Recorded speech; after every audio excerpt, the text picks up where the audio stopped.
Welcome back to my YouTube channel. Today we are going to start bacteria proteus. आज हम Proteus bacteria के बारे में पढ़ेंगे कि ये बैक्टीरिया क्या होता है, इसकी इंपॉर्टेंट प्रॉपर्टीज़ कौन सी हैं, इसके बाद इसकी पैथोजेनेसिस क्या है, क्लिनिकल फाइंडिंग्स क्या है और लैब डायग्नोसिस के बारे में हम बात करेंगे।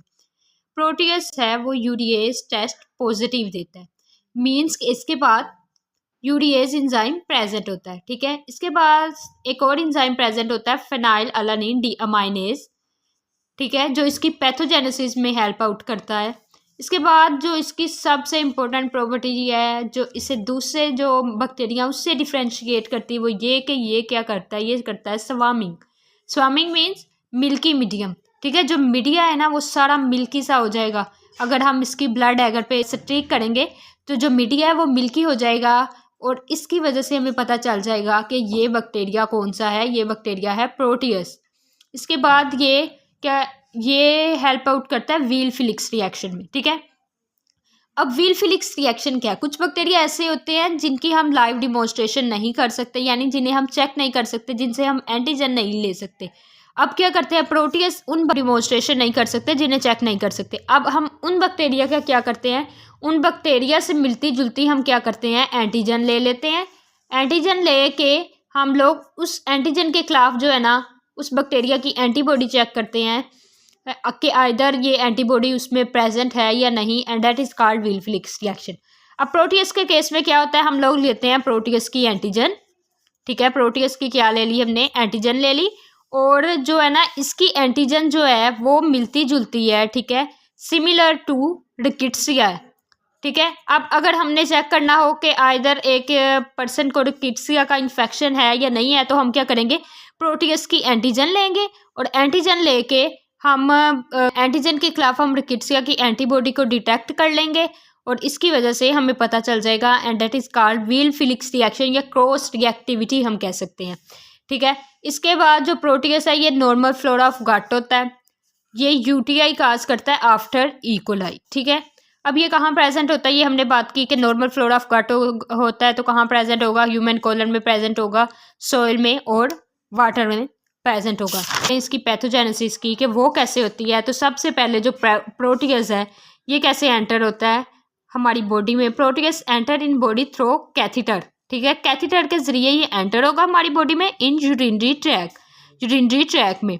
ठीक है, अब जब एंटर हो गया ना तो इसके पास मैंने क्या बताया था कि इसके पास होता है यूरिएज एंजाइम, तो ये क्या करेगा, उस एंजाइम को रिलीज कर देगा। जब यूरिएज एंजाइम को ये रिलीज करेगा, ठीक है, हमारी बॉडी में, तो क्या होगा कि यूरिएज हाइड्रोलाइज होगा यूरिया में एंड देन इनटू अमोनिया। ठीक है, ये क्या कर देगा, यूरिएज अमोनिया को प्रोड्यूस कर देगा इन सिंपल वे।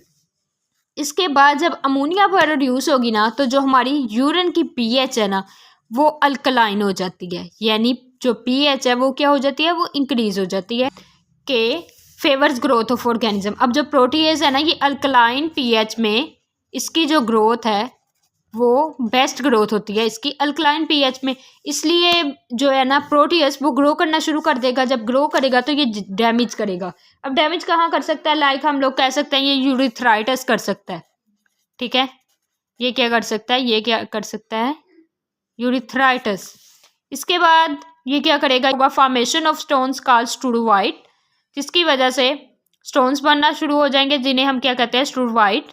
और स्टोन्स किसके बने होते हैं, ये compose of magnesium ammonium phosphate, ये मैग्नीशियम अमोनियम फास्फेट के बने होते हैं, जिसकी वजह से स्टोन्स ऑब्स्ट्रक्ट करते हैं यूरिन फ्लो को रोकते हैं और यहाँ रुकावट पैदा करते हैं उसमें। इसके बाद यूरिनरी एपिथेलियम डैमेज हो जाती है। जब यूरिनरी एपिथेलियम डैमेज हो जाएगी तो क्या होगा कि वो उस जगह पर बैक्टीरिया आना शुरू हो जाएंगे, स्टोन्स जो है ना बनना स्टार्ट हो जाते हैं, एक दफ़ा हो जाते हैं, तो इसकी वजह से हमें हो सकता है री इन्फेक्शन, यानी बार बार हमें इन्फेक्शन हो सकता है। अब हम देखते हैं कि बार बार कैसे इन्फेक्शन हो सकता है। देखें, एक टर्म है यूरिनरी निक, ये क्या है, अब ये हम लोग लगाते हैं कि ये हमारे पास है, उसकी इस तरह हमारे पास यूरिन का फ्लो आ रहा है, बिल्कुल एक कंटिन्यूस वे में। ठीक है, आ रहा है, ये हो गई हमारी नॉर्मल एपिथेलियम हम कह सकते हैं। ठीक है, ये हमारा जो फ्लो आ रहा है यूरिन का।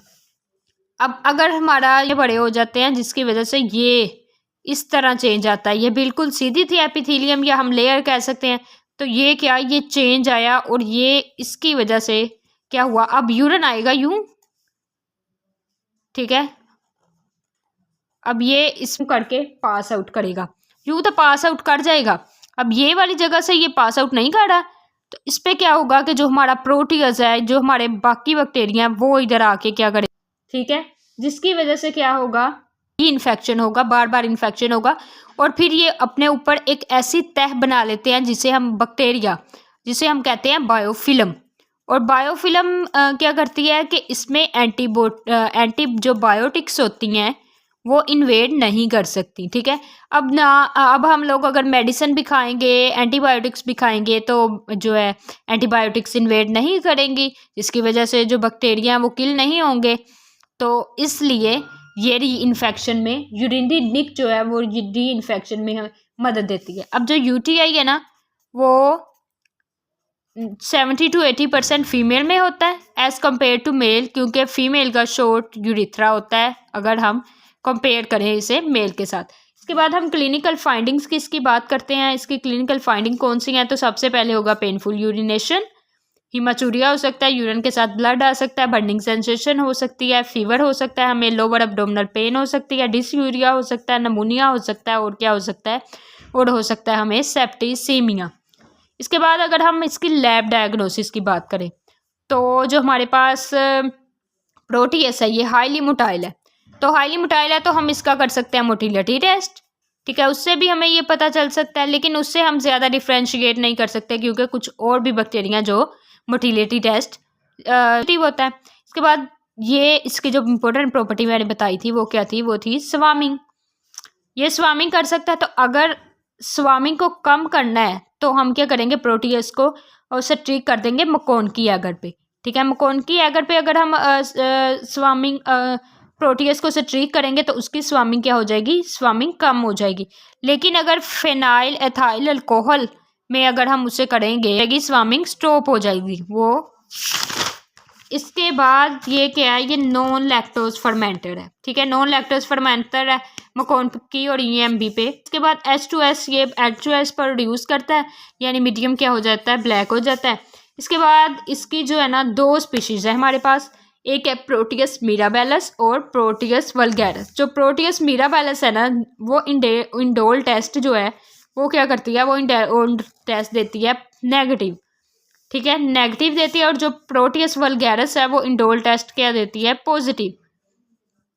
अब ये जो प्रोटियस मिराबेलस है इंडोल नेगेटिव टेस्ट दे रही है, ये क्या एम्पिसिलिन डिस्क से सेंसिटिव होगी, ठीक है। और जो प्रोटियस वल्गैरस है ये रेजिस्टेंट होगी, क्योंकि ये इंडोल पॉजिटिव है, इंडोल का टेस्ट पॉजिटिव दे रही है, तो ये एम्पिसिलिन डिस्क रेजिस्टेंट होगी, यानी एम्पिसिलिन डिस्क पे प्रोटियस वल्गैरस की ग्रोथ, अगर हम प्रोटियस वल्गैरस को स्ट्रीक करेंगे तो इसकी ग्रोथ शो होगी। और अगर प्रोटियस मिराबेलस को जो है हम स्ट्रीक करेंगे तो इसकी ग्रोथ हमें शो नहीं होगी। Thank you so much for watching my video, stay tuned.